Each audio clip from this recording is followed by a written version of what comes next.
Hi guys, and welcome to the demo session. So today we'll talk about Zero-OS Hub and the Flist.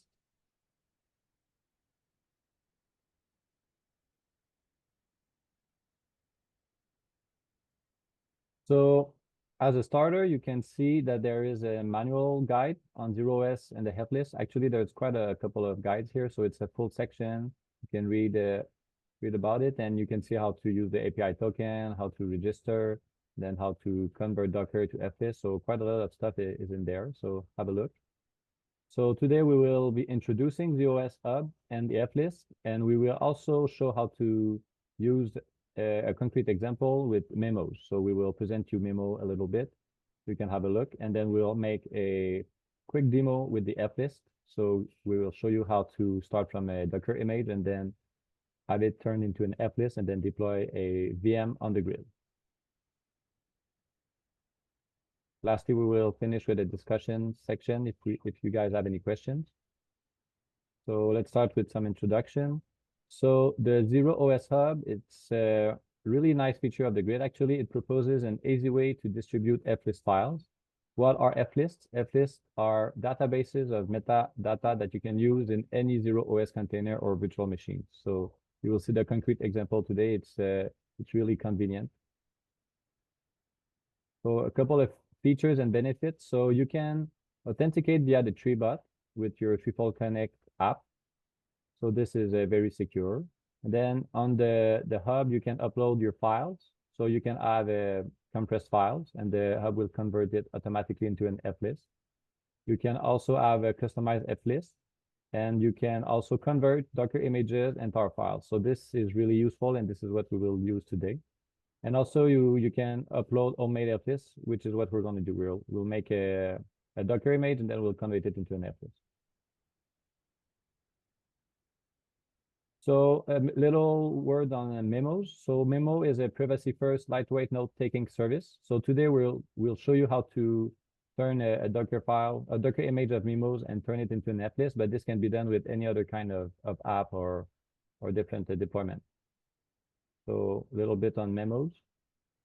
Memos is open source. Like a lot of stuff we do on the grid, we like to prioritize open source work. And with Memo, you can use pure text with added markdown support. And it's really easy to collaborate and distribute your notes.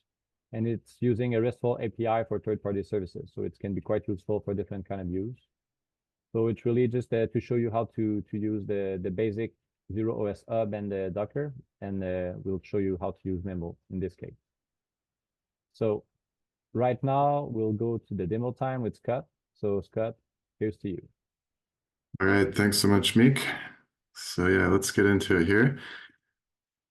Show how to deploy Memos into an Flist, get that running on the grid, and at the end we'll have an Flist link that we can hand off to somebody else so they can basically take our hard work and deploy it for themselves. Let's put this thing out of the way. So as Meek mentioned, Memos is a note-taking app. It's open source. I actually picked it just because it was something I had heard of that looked kind of cool, but I had never tested it before, and I wanted to see how quickly I could go from basically zero to having this inside an Flist. So here's just to start sections in the manual here. Come into documentation, developers, Flist. We can run a search. There's some stuff here. This you can check it out for further reading. And then I have a few more tabs open here for some different things we're going to be looking at, but actually I wanted to open up one more and just show you this first. So our Flist that we use for our official apps and the VM images in the dashboard are stored here in this TF images repository under ThreeFold Tech on GitHub, ThreeFold Tech TF images. And if we come into TF Grid 3, we can see quite some things here, including our base images. And I want to show this specifically because I'll be starting with a base micro VM image today. And if we come in here, we can see sort of a basic layout for what's needed to create an Flist using Docker. And this is also specifically an Flist that's using our zinit init system to start up the services when the VM starts up. You don't have to use zinit, you can use something else, but this is what I'll be showing today. It's a nice and simple way. It's sort of an alternative to some of the functions of systemd, like system control. And you can see here, there's a zinit folder with some files, there's a Docker file. I just want to show this because if you're curious what's inside the micro VM, it's all here. And I'm going to be using this micro VM image as a base for what I do today. So I'm going to be essentially pulling in all the work that's already been done to install zinit and SSH into the micro VM image, into the Docker image. And so we'll be able to build on that as a base. We won't have to worry about SSH or the basic things that go into micro VM image. So I'm going to be creating a new Docker image that's based on this one, and then converting that into an Flist and deploying it on the grid. So we publish these Docker images as Docker images here on Docker Hub, hub.docker.com. And one prerequisite, if you wanted to follow along with this demo, is that you have an account here on Docker Hub. There's actually, I will mention, there are other repositories for container images out there. Docker's Hub is the most popular. There are others that you can use. So if you want to use something else, that's fine. But like here, you'll be able to sign up, create an account, and then you'll need to log into Docker on the command line interface using Docker login. So once you've done that, then you can upload your own images into Docker Hub. But for today's demo, I'm going to be just copying this path here, which is the path to the container. I don't need the full link because Docker uses Docker Hub by default. There's also a pull command over here that we could reference. And let's see this thing. You can also copy this to pull in the image, but I'm just going to grab the path there. So let's go ahead and hop into the terminal now. And I'm just here in an empty folder that I've created for this demo. And I'm going to be creating and editing some text files. I'll be using a command line text editor to do this, but don't let that freak you out. You can use any text editor like Notepad, VS Code, and I don't recommend something like Microsoft Word, although I suppose it's possible. Nano, Emacs, whatever your preferred editor is. Today I'll be using Neovim. So I'm going to just create a new file called Dockerfile. And in here, I'm going to write from. This is how we base an image from another image as a base. And I'm just going to paste in that path that I copied down before. All right, so this is telling Docker to use that image as a base. It's going to pull it in and run all commands on top of that base. So that's our start here. And let's go ahead and check out now the Memos install instructions. So I just came in here, came to Memos documentation, installation, and this is what they recommend, a Docker-based install. The prerequisites will be a server with Docker installed. So the first thing we're going to need to do is install Docker inside of this container image. So I also have open here a tab for how to install Docker Ubuntu. Now, this is kind of difficult to find, partially because Docker is pushing Docker desktop as sort of their main thing. So you have to come in here, find Docker image, Ubuntu. There's a lot of steps you can run. There's also a link here for a convenience script. This is what I like to use, generally speaking. And they give you this curl command. I'm going to just copy the link because I happen to know that our base image doesn't have curl installed, but it does have wget. So I can just save myself some steps by converting this form into a wget invocation instead. So back here in my Docker file, I'm going to write run, which is going to just execute a shell command inside the container. I'm going to type wget and use this form dash capital O dash. And what this does is it just instructs wget to download the file found at this link and output it onto standard out so I can pipe it into bash. And you can also, so like what Docker shows here is saving into a file and then executing the file. You can do that too, that's fine. This is just a nice sort of one-liner to get us started here. All right, so this Docker file so far, we start with the base image, ThreeFold micro VM image, and install Docker via Docker install script. So I'm going to go ahead and just save this file and close it. Now what I can run is Docker build X, which is the new form of Docker build engine. Run the build command. T is for tag. I'm going to write memos as the name that I'm giving this image on my local machine. And then the dot there at the end specifies to look for the Docker file in the present working directory. When I run this, Docker is going to get started running through those commands that we provided in the Docker file. It's going to use actually a cached version of the Ubuntu micro VM Docker file, which is nice. For whatever reason, it's not using the cached version of the Docker install, which I did when I was preparing for the demo. So what Docker is doing right now is it is running a container based on that base image, and it's running that run command that we specified here. It's going to install Docker into container, and then it's going to take a snapshot of that container, and that's going to be our new image. What we should end up with is a container image that has zinit, has SSH, and now it also has Docker. So what I'll do next is just test the image that we've just created. Let's do that and then type Docker run. And because I have Docker running inside of Docker, what we'll need to do is provide this privilege flag. And that's just going to give some elevated permissions to this container so that we can run Docker inside of Docker. I'm also going to pass D to run it in the background.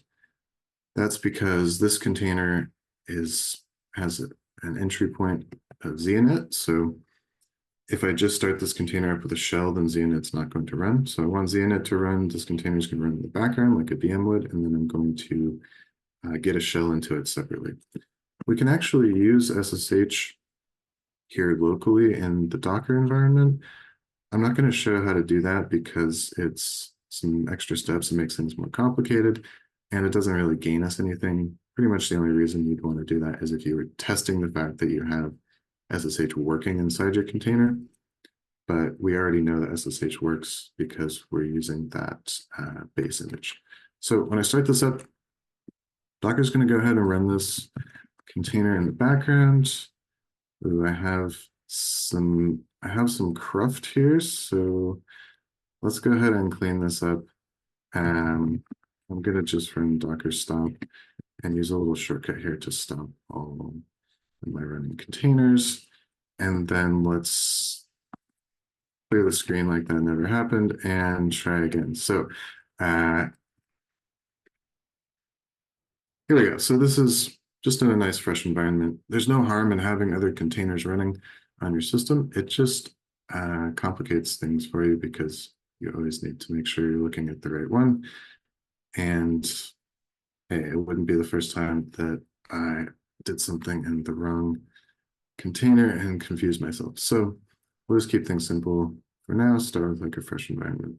All right, so we see this Docker container is running, it's running zinit, it's been up for 2 seconds. Let's go ahead and grab a shell into this container and program. So I'm gonna run docker exec IT, so that's for interactive, and TTY. So that gives us essentially the same experience that we'd have over SSH, but we're just using Docker to sort of just get inside the container, get ourselves a shell. I can tab complete the container name, which is the one running container here. And then I'll type bash as the command I want to execute. So now I'm here inside the container. Like if I run ps, we can see that we have zinit, we have SSH running, and that's all. If I run docker ps now inside the container, I will see that Docker daemon is not running. So this is the first sort of complication that we'll have working inside of a micro VM environment or a Docker container environment. If we install Docker into a full VM or like an Ubuntu server, or most like a lot of Linux distros, it's going to take care of starting it up for us. It's going to do the systemd thing. It's going to all be in the background. But in this case, like what we need to do is actually run dockerd, which we can do, and we can see that it is working. There's no errors that we can see. But we need this to start up automatically when the container and micro VM starts. So that's what I'm going to go ahead and take care of now. I'm going to just hit Control-C to close this. I'm going to hit Control-D to drop out of the container. And now I'm going to stop this container. So I can just write docker stop. And again, I can tab complete. And this -T0 is just to make it kill the container quickly. Normally Docker will give it a bit of time to stop gracefully. That's just so we're not sitting around waiting for containers to stop. All right, so once I've done that, let's just check Docker PS again. I have no containers running. And what we need to do next is get Docker running when the container or the eventual micro VM image starts up. So let's have another look here. We just have this Docker file. So let's take in some inspiration from what we saw in the TF images repo. Let's make a directory called zinit. And let's create a zinit YAML file inside. So I'm going to make a new file, zinit dockerd.yaml. It's already there because I was doing the same demo, thanks to the fish shell. All right, so inside dockerd.yaml, I can just type this exec colon and all right, welcome. I could just write dockerd like I did before. This zinit, like I said, is very nice and simple. So this will already instruct zinit to start up dockerd. If it ever crashes, zinit will start up again. I'm going to add one more thing here, which is test. Tests are not strictly necessary.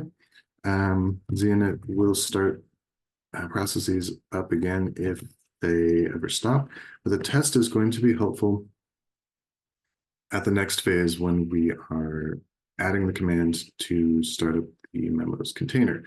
And specifically what the test is allowing here is that, so zinit is going to run this command that we specify, docker ps.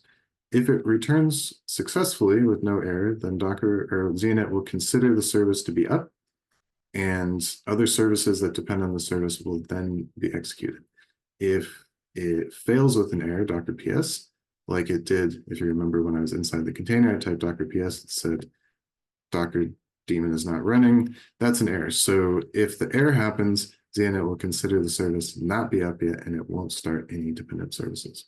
So that's what's going to allow us to execute a Docker command only after Docker has come online and is able to accept the command. So that's all I need to write in this YAML file. Oops, save it, it's easy. Now what we need to do is make sure that these files get, this file and any other files I place into the zinit folder get copied into the container. So now I'm going to open up my Docker file again. I'm going to add a line that says copy. I'm going to write zinit, so that's referring to the local zinit folder that I have here. And then I'm going to specify the path within the container image, which is etc/zinit. This is going to instruct Docker to copy that file I just created and any other files that I might put inside of the local zinit folder into the container image. All right, so now I can build the image again. This is going to happen very fast because now Docker is going to use the image it had before, and it's just going to add that zinit YAML file inside. So this is cool, and it's one of the great things about working with Docker. All right, so let's go ahead and run again. So I'm going to create a new container based on the new image. And I'm going to once again get a shell into that container. And let's now look at what's happening. Okay, Docker D is running. That's great. Also, container D is running. Docker D starts up container D. One more thing I'll show you now is I can write zinit. It will show us the status of running services. And now we have a Docker D service. And this is just based on the name that I gave that file for. And we can also look in here, let's see zinit. And we'll see that now we have Docker D and we have two other YAML files that were provided by the base image that we're using. So those files were already there. Docker's just copied the new one in. And this is how we can build upon images. And this is a very cool thing about working with Docker. One thing I'll mention here is actually when I build images, I have already a base image that includes Docker. So right now I could take this image and I could set it aside for future work. And then anything I want to do that needs Docker, I can already start here.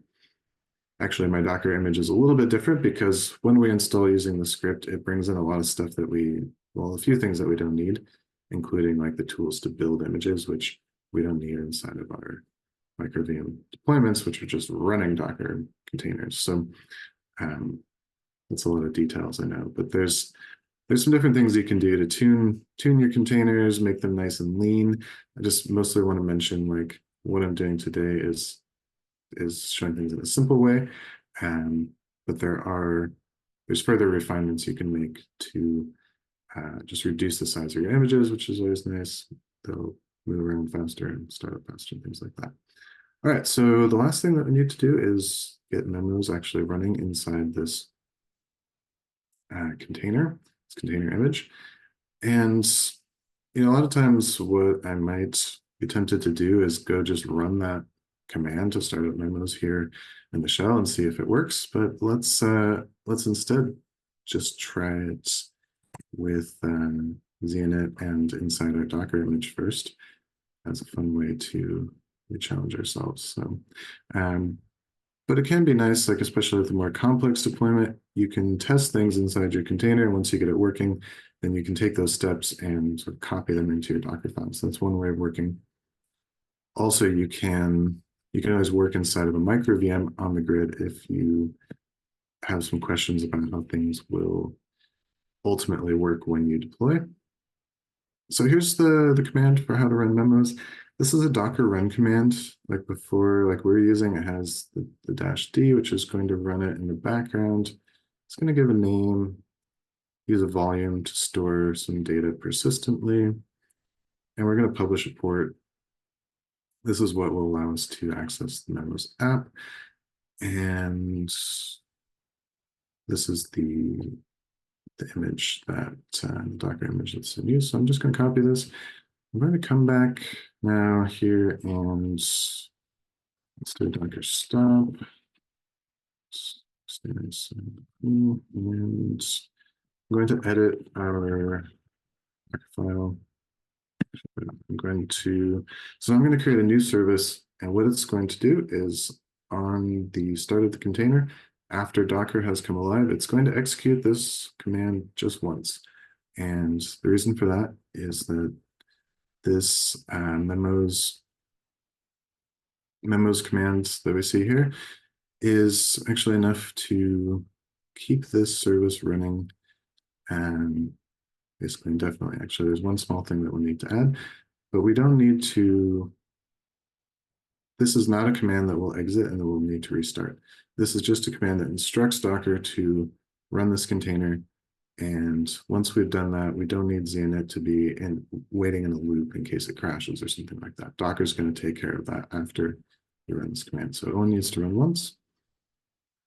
So I'll create a new zinit YAML file. So inside the zinit folder, I'll create a new one, which is called memos.yaml.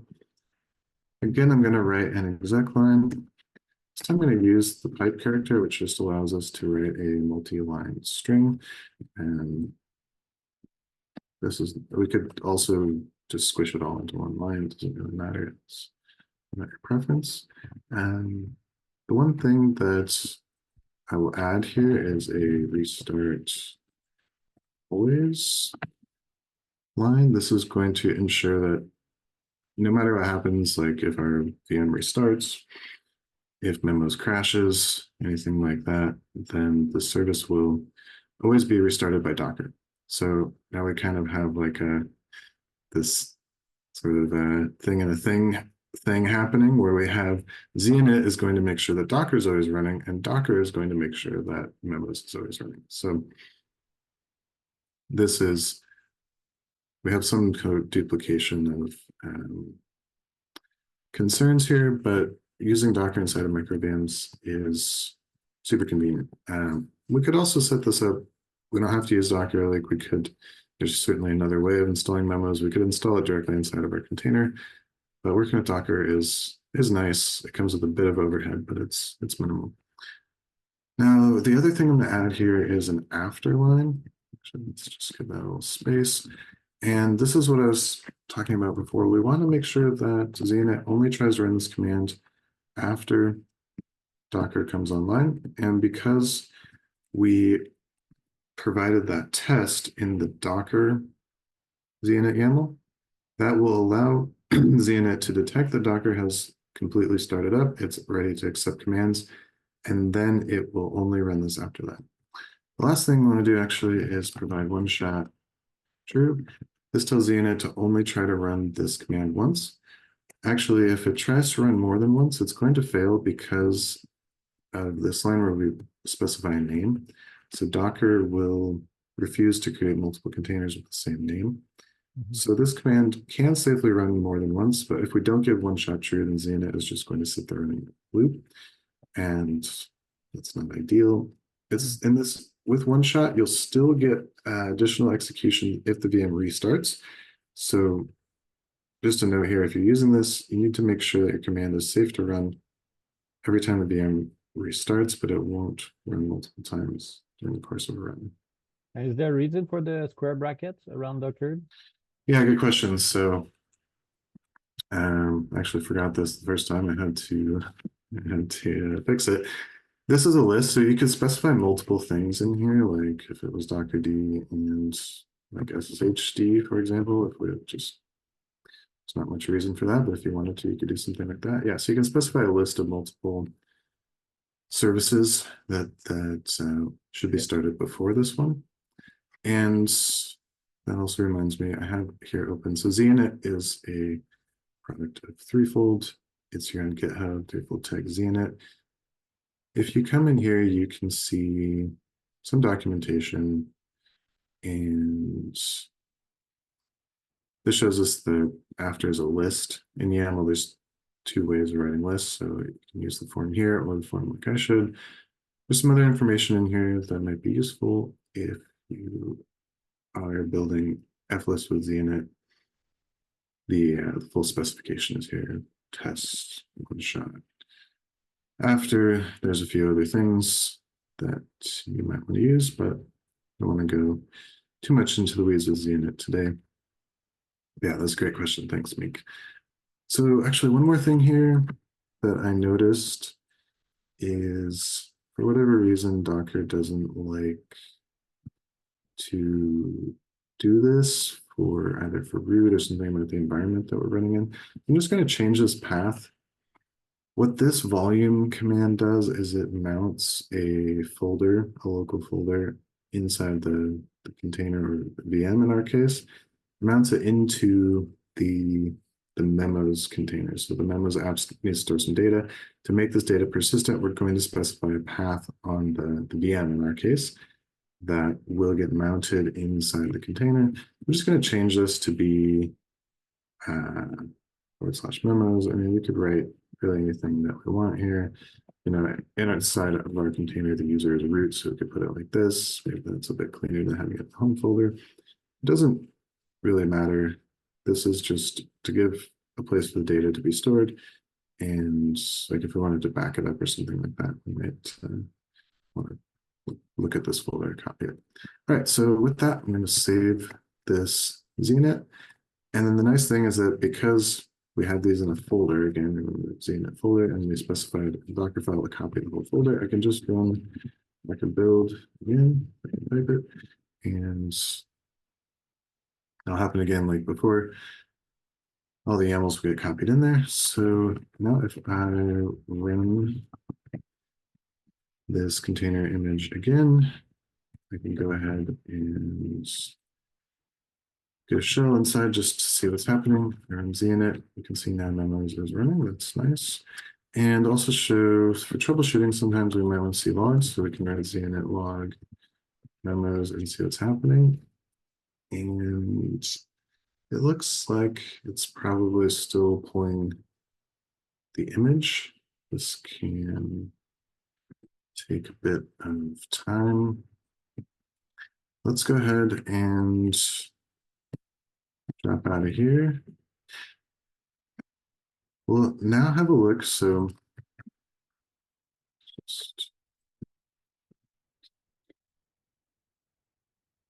that's the name of our container. I'm going to go ahead and inspect this container.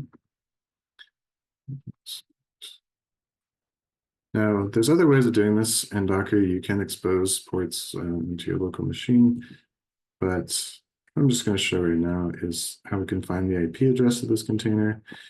And inside of my web browser, I can now attempt to connect to this IP on the port that Memos gave us before.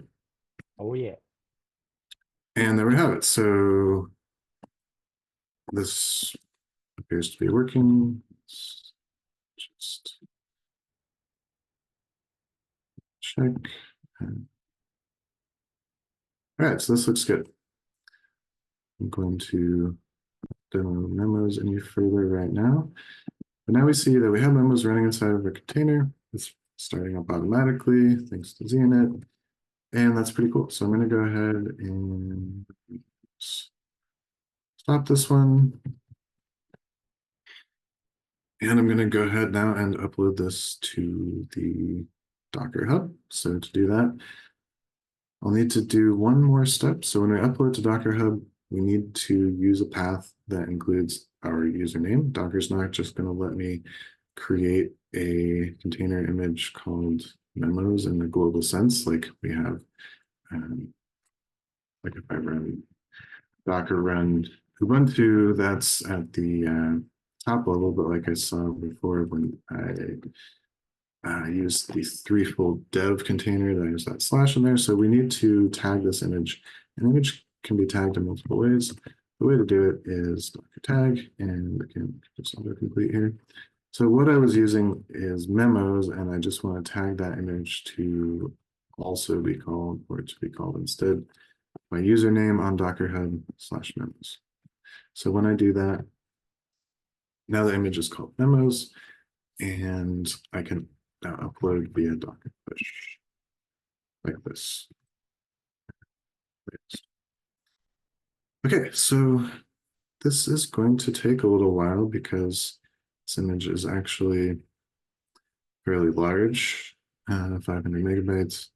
When you run Docker tag, does it do just a copy of and it adds the Scott Yeager, or it replaces it? So it's always the same image in the sense like it's just a new pointer to the same image. As to whether we can have multiple images with the same tag, let's what we're going to find in here. There's quite a lot. So Okay. we can see now, actually, this is a bit difficult to read, but now we can see that there's two tags and they have the same image ID. So Docker has not created a copy. It has just made a new pointer to the same image ID, and these are via a hash. So yeah, it's a great question. You can have as many tags as you want for the same image, and in your local machine, you can tag them anything that you want as long as you don't have conflicts. But when you are uploading to Docker Hub, that's when you need to ensure that they are compatible with your username like that. Great question. So this will take a minute. While this is happening, let's go take a peek around the Zero-OS Hub. when you come into the hub, you'll see something like this, like we saw in the screenshot before. If you weren't signed in, you'd see an option here to sign in with ThreeFold Connect. I'm not going to demonstrate that, just so that I don't jinx myself. Here we'll have like a list of users. There's some official repositories. So one thing we'll see, like, this is a bit confusing. Apps is where we're going to look also for micro VM images. But like if we come in here and look for Ubuntu, here's the Ubuntu. Are these the ones that we're using? They seem a bit old. Let's see. Oh, yeah, here's like our base Ubuntu image. This one also seems a bit old. Maybe we're organizing things differently these days. Doctors. VMs. These, as far as I know, are only the full VM images. There's full.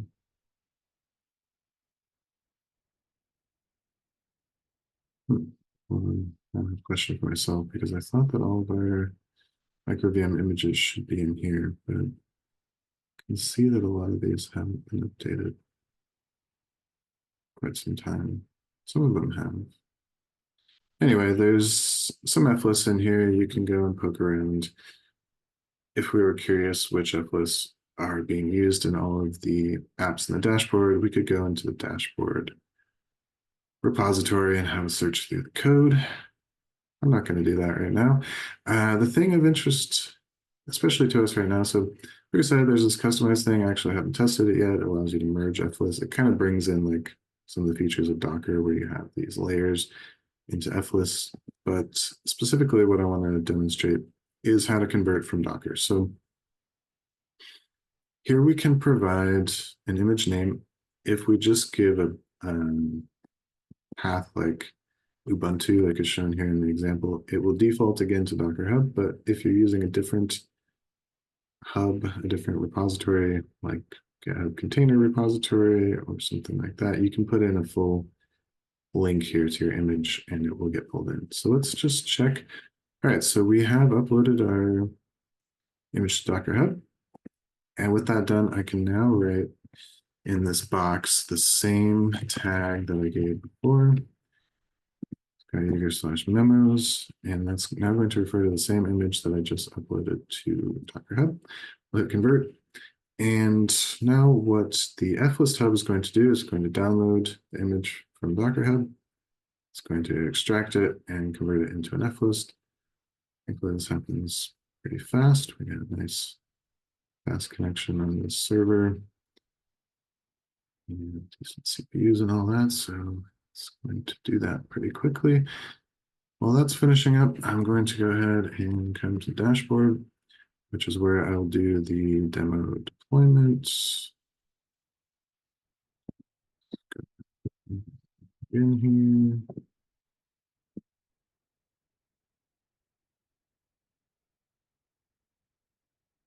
All right, so nothing special going on here. I've just created an account, I have some TFT in my balance.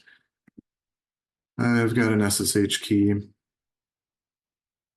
here, which is important. That's the SSH key I'll be able to use to connect to my VM via SSH. But in this case, hopefully I don't need to because I already have tested my image. I know that it works. There should be no reason for me to get in there via SSH to use the basic functions of the application running inside of the VM. But maybe for some more advanced use cases, like backups and things like that, or any troubleshooting we need to do, we might need SSH. So let's see now, this conversion has completed. It would be nice if we had a full link to the FList here, but it's just showing us a file name. There's the best way I know to get quickly to all of my FLists. I just hit homemade. I'm going to click here. And now I need to find what we just created. It's called Memos. If I click this, it's going to take me somewhere. I think it's going to actually try to load that list to my browser. But if I click that little eye icon, I'll come here. Here's a link. Hit this copy button. And now I'm going to come here into the dashboard. I'm going to deploy a micro VM. Give it a name. Memos. For the image, I will use other. We're going to paste in my FList link here. Thankfully, the entry point has already been filled for us, so we don't need to change that. The capacity here is fine. I will add a public IPv6. We actually don't need that, but I'm going to grab it just in case. And also add a disk. This isn't strictly necessary, but one kind of thing you gotta know about working with micro VMs in Docker is that the root file system type that is provided to the micro VM it works with Docker, but it has bad performance. So the better thing to do is add a disk, and we can just mount that disk where Docker is going to write its data anyway, which is var-lib docker. So this is just an easy way to give Docker a high performance slice of SSD that it can use for all of its data. In this case, the application is going to be writing its data onto the root file system of the VM, which is maybe not ideal now that I think about it. One thing I might change if I were to be doing this for actual release would be to, instead of using that local path volume that we saw before, actually put it inside of a Docker named volume, so that the Memos application stores its data also inside of this disk and gets the same performance benefits. But for the purposes of our testing, we could even go without the disk and we'd see that it's working. But this would be a nice way to ensure that we get good performance. All right, so that's there. I think we have everything that we need. I didn't cover this, but we can also pass in environment variables. The SSH key is passed in this way. This is a way to be able to customize behavior of your FList at time of deployment. And we can test things in here that we might want to eventually use in like a weblet. Like if we were wanting to actually create a new app for the dashboard, this would be the place that we could start. We could do all our testing here, attach our disks, the environment variables, and then we could go into creating the code necessary so that it would be like a one-click application over here. For a node, I'm just going to deploy this onto Freefarm Belgium on node 12. I've been testing on this node and it's working fine for me. But you can, of course, use the filters and things to find a nice node if you have one in mind, etc. All right, with no further ado, let's deploy this deployment. Drum rolls. We'll see what happens. Oh, and while this is happening, I also mentioned that it's a relatively new feature. I say new, but probably talking within the last 6 months to a year. We now have the ability to attach gateways and domains directly and customized from here in the dashboard. So I'll also show this off today, which is really nice. Another way that we can sort of emulate some of the behaviors that we find inside of our applications. That's very nice. So we could take this IP address and try to connect to it, but let's go ahead and just skip ahead to the part where we use the gateway, because I think it's really nice to see it this way. One thing I'll also note as I'm saying this is Memos, like a lot of other apps that we demo in this sort of way, when you first deploy it, it just gives you a screen where anyone can come and create the admin accounts. So that's one thing that you should consider if you're creating FList. Usually there's a way in these applications to say, I want to actually pass the username and password in, and then you can have like a spot. You could assign that as an environment variable. For our weblets, usually we have a place that's using an enter a password and maybe generate one randomly. That's just a good note. Like, again, for our test here today, it's fine. Or for something, if you know what's up and what's going to happen, then you can just make sure that you connect quickly enough that your application isn't sitting open on the internet for anyone to come by and swoop in on. But generally speaking, if you were to be developing something for larger consumption, you might want to consider that. Okay, so here's the domain. If you have your own domain, you can use custom. I'm gonna use the gateway domain here. This is nice. It'll just give us a subdomain off of this domain. I don't want to cover this in too much detail. We've shown this in other demos. There's info in the manual. There's some other options here, but basically the big thing to know is we just need to specify the port here that this gateway is going to connect us to on the VM. We can choose a different subdomain if we want, but I'll use the default here. That's fine.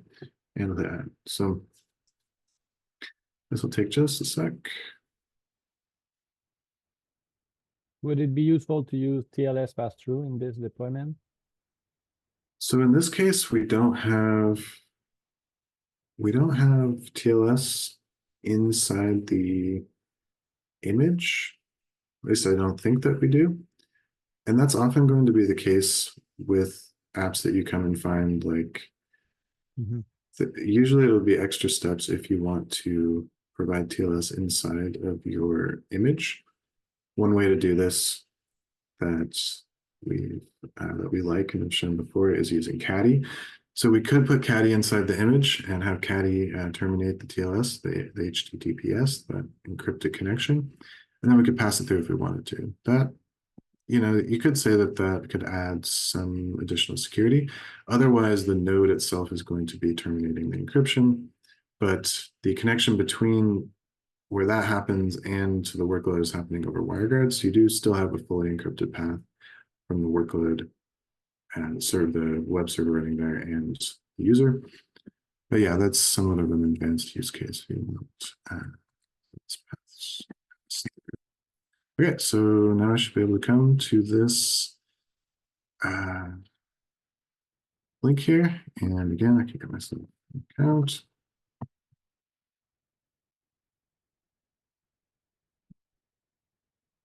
All right, so we have gone all the way from 0 to hero.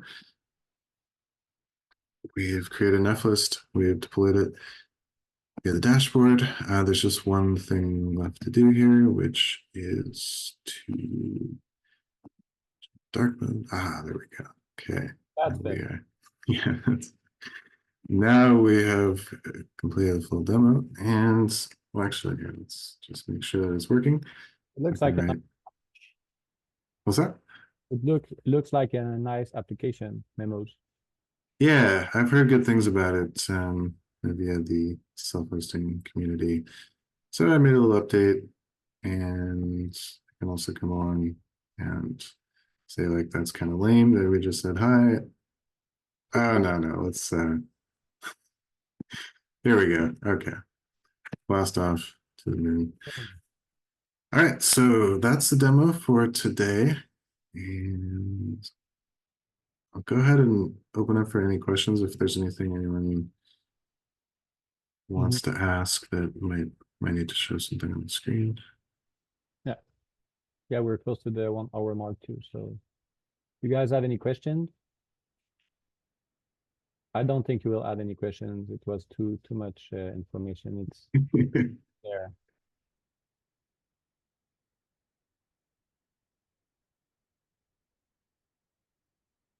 So nice. So if I wanted to do another application, it's the same process, right? I just do a different Docker file.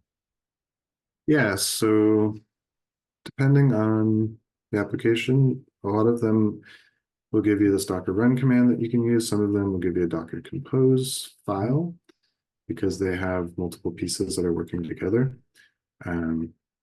if you have a Docker Compose file, that's a slightly different process, but it's similar. You need to just copy that Docker Compose file into the container and make sure that it gets started up when the container launches. But so yeah, basically you'll have a zinit YAML that would run like a Docker Compose up instead of a Docker run. Yeah, and then also for apps that don't use Docker, you can, through a similar process, if they have some install steps and run steps, things like this, you can basically adapt those into Dockerfile run commands, and maybe need to tweak some things, and that's where all the fun is.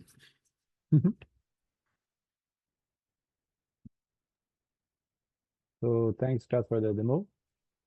It was very interesting. I learned a lot of stuff, so I'll be using what I've learned. Thanks a lot. Sure thing. Yeah, my pleasure. Thanks everyone for coming, and we'll see you next time.